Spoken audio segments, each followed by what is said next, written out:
the heart and soul behind every business. Stories. Welcome to Business Story of the Week, hosted by me, Joshua Laurie. From setbacks to comebacks, from tragedies to triumphs, we inspire entrepreneurs through conversations that matter. Witness the magic that turns dreams into reality. Whether it's your career, business, or life, your success is always one story away. This is Business Story of the Week. And welcome back, folks. Welcome back to Business Story of the Week. I am your host, Joshua. And today the question is, well, it's more like a statement, really, because 2024 isn't over. It's not too late to make it your Kobe year, 2024 your Kobe year. But the question is how? How do we make it our year? Well, Deidre Henry, or D, we will call her today. This is the founder of salesloft.com, thesalesloft.com, where she helps streamline businesses, monetize brands, and elevate lives. After turning a Zillow layoff into a success story within a year, Dee has been featured in HubSpot and VH1. She offers services ranging from copywriting to sales strategy, personal brand management, you name it. Dee's mission is to help entrepreneurs and business owners achieve their goals with effective strategies and tools. And today she's going to share her secrets, share her strategies with us, and hopefully inspire us in our journey today, this morning, this episode. Dee, thank you so much for being on the show. How are you doing? I'm great. Thanks for having me. Dee, I'm quite excited to get into this. But first, like I always start off the show, your story of turning Zillow Will off into success story within a year is something we need to get into, right? But before that, as a child, did you always know you were going to get into this type of business? Did you always know you were going to get into digital marketing? Did you always know you were going to be an entrepreneur? What is the story of Deidre Henry? I have been selling since a kid. I pretty much know that I'm the reason why my parents have high blood pressure because I've been able to sell them on Whoa, anything and everything that I want. whoa, whoa. Any toy, you name it. I've been selling and my whole life, and I always knew that going into sales, marketing was going to somehow be in my future one way or Right. another. Right. Well, that is quite, of course. It's funny. Like I'm picturing you and selling everything as a little girl, and you're just like, I can see why your parents would have high blood pressure because you. I mean, you could sell them on anything. You could probably sell me anything right now. I'd probably say yes as well. But you've had your share of setbacks, of course, which includes the turning a Zillow layoff. Again, a success story within a year. Share with us the beginning of that journey, which you just did, but now into going into that transition, really, the journey into that layoff and turning it into a success story. What motivated you to go from that into starting the sales loft?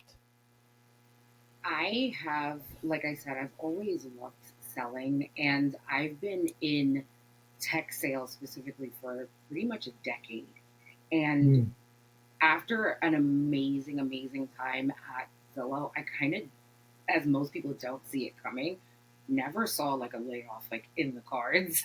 And once it happened, that just because it happened, it didn't stop my love and my passion for sales and for Interesting. coaching and teaching others how to get and sell anything as their authentic selves. And so that's Wow. what positioned me to kind of how do I open up my own space? So in this case, my own loft, especially since I Right, live your in own New law. York and we're in New York and we have lofts everywhere. So how do I have my own loft, my own sales loft, right? That I can invite you guys into, teach you guys the strategies that I have used to kind of scale working within these Fortune 500 companies for the last 10 years. Wow, I love that. I love that. And you came from that, and then you're like, you know, screw this, being laid off and everything, but I can make it on my own. But the success story with the turnaround time within a year is very, very inspiring. And now you're inviting people to come into here. I'll teach you everything I know, and let's enjoy, just lounge here in this loft with Deidre, with Dee herself. Um, Talk to us a little bit more about what you do at this loft. Your work focuses on helping entrepreneurs, business monetize their brands. So that's very particular right now because today this is the era of solopreneurs. And to be successful in this solopreneur era, your brand has to be out there. It has to stand out. What are the key elements, so to speak, that a brand needs to focus on to start generating significant revenue? Not just generating significant revenue. I believe you have to stand out first. What does that entail? What are the elements involved around that? I would definitely say that the personal brand and your story is what is the main element, right? Right. There is that phrase that no one is you, that's your superpower, because it's true.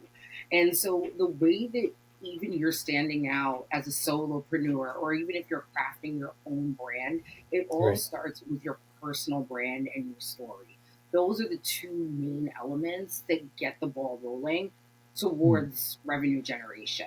Like, There you why go. should we listen to you? Why Yeah, did you decide to exactly. come up with this product? Or why are you offering us this service? Right, Consumers now than precisely. ever definitely feel connected to brands and people that they can resonate with. We all do. Yeah, especially the brand is something. I love that.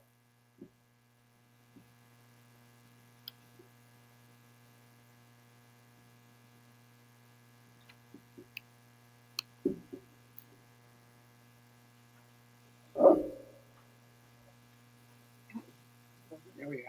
Hello, Deidre. Hello, D. Okay, connection dropped off a little bit there, but thank you for sticking around a little bit. But yeah, I'll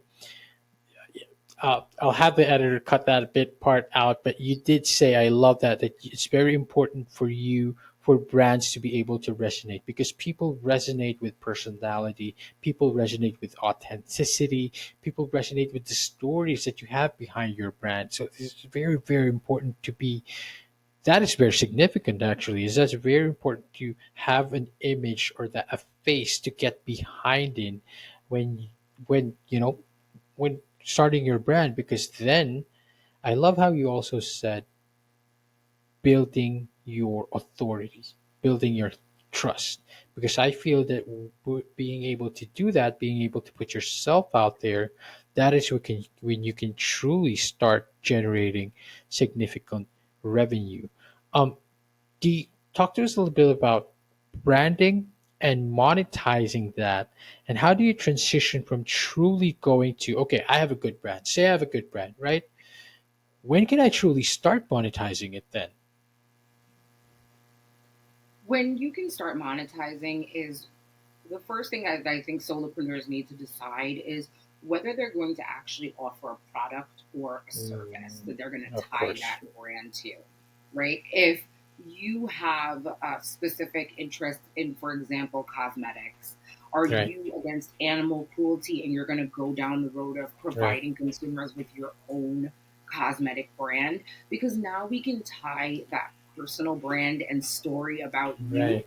into what Right. makes your cosmetics different from someone else's or why you're offering Yeah. this service to people. Hmm. It all still comes back to you, and that's where you start the path towards There monetization. you go. And that's it. That's it. It's like first of all, your your brand, what sets you apart, and then thinking of what you're going to promote, what you're going to sell, what you're going to be your offering is, and then you could truly and it's also one thing to match that, right? Match what you're promoting to what your branding is and what your expertise is going to be like, because that's the key. I think the keyword is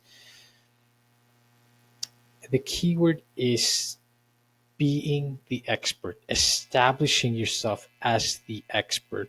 But I understand that branding or monetizing brands isn't just your expertise or isn't just what you offer. It's a sales loft. Again, it's a loft. We got you guys lounge around and talk about whatever else it is that you might need to start up your business to be successful in your journey, your career. What are other strategies and services, or rather, like the offerings that you have when lounging at the sales loft? I want everyone to kind of get cozy and let's make money together. It's about I showing love that. people because that's I why you're coming love into that. the law, right? Like, Hmm, hmm. so I want everyone to, especially solopreneurs, like we're in a time where we have social media to our advantage.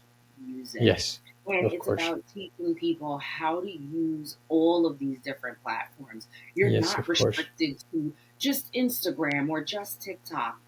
Yes, of LinkedIn is course. out there, Pinterest is out there. There's so much Hmm, available to you. Grab it by the hmm. horns and take it. Like, I mean, right now is truly the era. We talked about that. Right now is truly the era of solopreneur, and that is made possible because of social media, of what we're doing today, what we're going to, the opportunities that is opened up to us.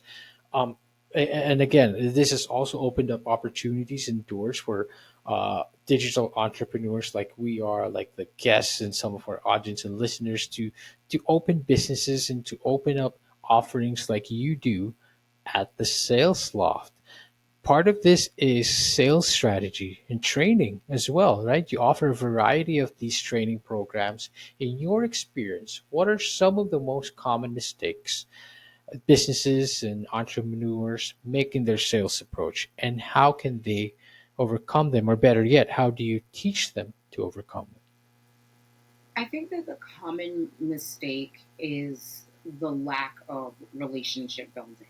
I know that we all want to kind of generate revenue really Right. fast, Of course, but that in is order true. to build customer loyalty and actually have the biggest upsells that you'll ever see, you have to create that loyalty first and you have to Right. create that relationship. It can't just be Wow. so transactional. Mhm. So it's how can you message your customers, whether it's in as simple as a caption on Instagram or a long form post on LinkedIn that shows them that, hey, like, I understand you. You and I, like, we have a lot in common, and build and bridge that actual gap and form a relationship with them. And once you do that, that's what's going to make Wow. things pour in, and that's what's going to keep them retained too. Yeah, and I love that because relationship building, I think, is the core of sales, right? You cannot just go straight in there and you can sell to someone. No one likes being sold to, by the way. First and foremost, no one likes being sold to. First of all, let's just sit down here on the loft and let's talk about making money together. But don't sell to me right away. Talk to me about my goals in life. Talk to me about my family. Talk to me about all that. And but also you're talking about how you're messaging, how you're tailoring your messaging online so you can connect better to those around you, to your customers. You can connect better to your clients and all that. Because relationship building, I love that concept and how you said that you can develop these relationships just through simple messaging around your captions and around your social media, because so much so the way we approach social media is like just putting ourselves out there, right? But it almost feels like we need to shift this in the way that how can I connect to my audience better so I can actually, you know, start selling without actually selling. That's my And favorite part. It's the that's it. selling without selling. I mean, Hmm. consumers are smart. Like, they know when they're being sold to. And funny enough, maybe Instagram back in 2011 was for you and your pictures, but Yes. now you're using it for your audience. You're not Yes. talking to yourself. You're Yeah. talking to me and to how many followers that you have That's it. out there. That's it. So Mm. have a conversation with them just like you would have a conversation with them face to face. And that's Mm. what's going to actually build a relationship for you. Being Yeah. authentic and just talking to people as you would talk to them any other time. Yeah, that's true. That's true. Like just casually, we're friends. Again, we're in the loft. We're lounging together. We're talking about making it together, making it successful together at the same time. I love that the way you always frame this and the way you're talking about it. It's just, again, we're casual friends. We're lounging in here, but we're also talking about each other's success, and that's what you're sharing with us today here in this episode. D, today's digital age, personal brand management is crucial. We talked about that just now. Personal brands and monetizing it, maximizing it. What would you? I kind of want to circle back to that because it's quite important in when it comes to building, right, and maintaining a strong personal brand. What advice would you have for our audience and listeners, for individuals who are just getting into building that personal brand? Because it's one thing to set up a business Facebook page and that's your page, that's it right there. It doesn't have to have my face on it, but that's one thing, and that's a good thing to have as well. But you personally, as an individual, I think there is a lot that goes behind having a face or a brand that is out there that people can see, people can connect to. But people are reluctant to build that personal brand of theirs, right? What advice would you have for them, for people who are yet to build their brand, are only starting? And how do they make sure that their brand resonates with their audience? The first thing that I would say is first is fear doesn't live here. So if you're going to be a solopreneur, that I fear is out love the that. window. You I need to love that. have a personal brand. It's one of those things that you need to do. It's to me, it's no different than you need to have a business bank account, right? There's certain things that you need to have. And I just like you love that. mentioned, the Facebook page, so you need to have a personal brand. And the way that you start it is actually, funny enough, by being reflective and journaling. It's about sitting down with yourself and looking back at your story, all the Mhm. highs, all the lows, because that's what Mhm. makes you who you are. And people Right. who have experienced similar are going to connect based off of that. So that's how Right. you literally go about flushing out a personal brand. I was pretty transparent that when I got laid off, it sucked. Like it was, it sucked. Like I was miserable, like as anybody would be when they get laid off, right? Mhm. And Mhm. come to find out, me sharing publicly one of the lowest points of my adult life resonated with so many people. But what built the personal brand of it is we're not going to get stuck here in this low point. Like, we're going Yes. to overcome this together. Yes. So, this is what Mhm. I'm doing to overcome it. And now I'm going to share with you guys, if you've Wow. gotten laid off or if you're looking to build your own business, here's how we're going to do it together. Wow. Wow. I love that. First of all, I love that fear is out the window. If you're going to get into this, you can't. You just got to go all in. Because this is, I see the struggle for most people that I see that are trying to make it out there in the digital world, the digital transform, trying to make money basically online, right? I feel like if you don't start monetize or building your brand first and foremost, I feel like if you're not really putting yourself out there as a brand, you are leaving money on the table. You are leaving opportunities on the table. But people are so reluctant about it because, like, I'm not a brand. I'm not. I think if we shift that mindset in the way that you are creating a story around who you are, around your persona, and making sure that the communication or the story and the personality that you want to come through is communicated properly, then you approach your branding differently, right? But I it's remind people that it's literally about the first thing that most people will say to me is, I'm just a service provider, or I have these products. I'm not a content creator. And it's when you mention the creation part, you need to create, you're responsible for creating your reality and Yes. creating awareness around the brand that Yes. you're building. Precisely. I love that. I love that because it's you. It's your thing. It's literally your responsibility. If you do not craft the story or the narrative behind that, someone will do it for you. That's literally it. But also, when it comes to being a solopreneur, and when it comes trying to make it out today in this digital world, this trying to make money online, you got to go all in. You cannot just hide behind a meme page, so to speak, and then expect to, or a meme persona, and expect to make money out of it. You cannot. People want connection, and people that drives that connection and that awareness. People want to be able to connect to someone. This is something that you are familiar with, and this is something that you yourself you've overcome adversity. I love that you said number one, fears out the window, but also the low point it's not it's not permanent. It's temporary. But you gotta go all in. Talk to us a little bit more about overcoming that adversity and being able to stand out even if you're going through something tough and still kind of like making it through and looking for that way out and why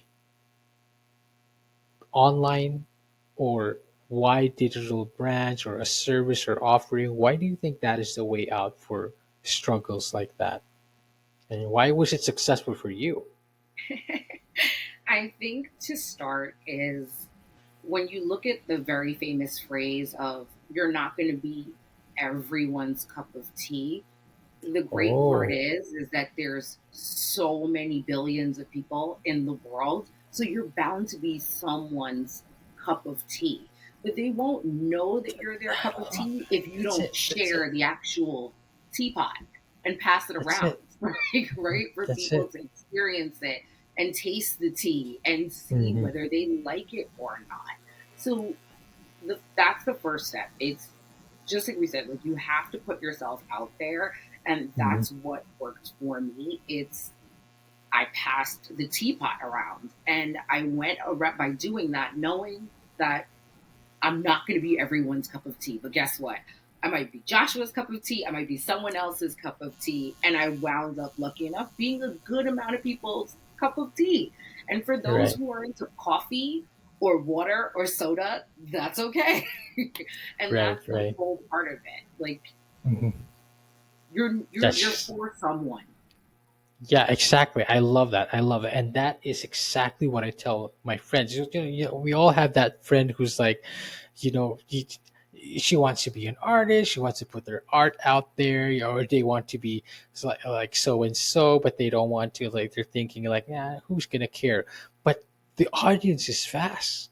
The seas are vast. You are bound to find someone who likes you or who likes what you do. You're bound to find your niche, and that's I think this is a key word, right? The niche. You are bound to find people who are I mean, the internet literally is what that is, right? It allowed us to gather together, of course, it's kind of echo chamberish also in a way, but still, right? We get to gather together. You get to find kindred spirits that are, share the same values, share the same interests. And it's such a waste to not even try to put yourself out there. It really The, is. mhm. When it comes now to dispensing advice to entrepreneurs out there, of course you've done your training, you share your strategies to business owners and entrepreneurs over at the Sales Loft. What would be the common, you say, misconception or obstacle that most business owners face that you have come to face as well, and that you have come to teach others to overcome? What would, if there was one obstacle that you always see that they needed to overcome, what would that be? And how did you teach them to overcome it? I think for all of us, and definitely for me, it's been about attaching ourselves to the outcome. And what I'm very big on is teaching people to detach from the outcome, right? Because we have what we can control and what we can't control, which is that Mm. outcome. But if you're focused on the inputs, the output is going to show up the way that you want it to show up Mm. eventually. There's going to be a yes after only so many no's, Mm. but you actually have to start doing it Wow. first in order to I get love there, that. right? I love I know that. that when we create content, we're just, I want it to do this, or you make a product as a business Yeah. owner and you're Yeah. like, I want it to sell this amount of units in Yeah. the first week that it comes out. That's not the part that's in your control. But if you Yeah. detach from that outcome and focus on, actually, how do I make this product the best product that Wow. it I love that. possibly can be, I then love you're that. going to wind up with sold out units I because you're love that. focused on that input. I love that. It's just detaching yourself from the results, or rather, really detaching yourself from expectations. You're not giving yourself expectations because you'll be. Oof. I mean, that's I like. I love that. You'll be disappointed when you expect, right? I mean, everyone knows. But also, I love how you said that you know it's not out of your control, it's something out of your control, so you're better off controlling parts that you can control, and part of that is making sure you are offering truly something of value. And might I add to that, before we even start thinking about taking from people, let's give something of value first. And I think that's where branding comes in. That's where content comes in, because you offer free value first. And it ties us back really nicely around selling without actually trying to sell. I love that, I love these insights. It's this perfect type of insights for our audience and listeners and for the show. To truly start wrapping this up, Dee, I want to ask you, what does the future look like for the sales loft? But more than that, what does the future look like for Deidre Henry? What are your personal aspirations, if anything, outside the sales loft? What is the future of Dee? I have actually, so I guess funny backstory is that my dad actually was a track star and actually got his scholarships to college all off of running and track, and I've never been into it. And so I think on the personal side, I actually want to make dad proud and kind of see if we can test those waters. Oh, But like I wow. said before, Mhm. fear is out the window, so we're gonna just do it. Right, We're gonna right, do it. We're exactly. gonna try it, and we're gonna do it. Mhm. Mhm. The future for the sales loft is, I want to actually invite more influencers or aspiring influencers and content creators into the realm, because I think that a big problem that's happening right now in the digital space is creators get frustrated. You know, I can't get a brand deal, or I can't get this, or I can't get that. And that's because they're not actually thinking of themselves as solopreneurs. And they need to learn the art of actual sales and marketing to Mhm. promote themselves, their work, and actually Wow. show the value behind their content creation. So that's Wow. what's next for the sales loft, is creating a influencer base that brands can Oh, connect with, that wow. have actually been trained in sales, in marketing, and they know when they're making a video for your brand, they know exactly all the aspects because they know how to sell to your audience. Right. And Wow. so I now love we're that. going to have, everybody's going to be on the same page of what is going to connect with the consumer to move this product or service forward so that we can all generate revenue together. I love that. I love it. I love how you just tie it all in a nice little knot and just bring us full circle in this episode. Dee, thank you so much for coming on the show. I love to give you this opportunity. Where can we find you? Where can we learn more about the Sales Loft? And where can we connect with you? Where are you most active in?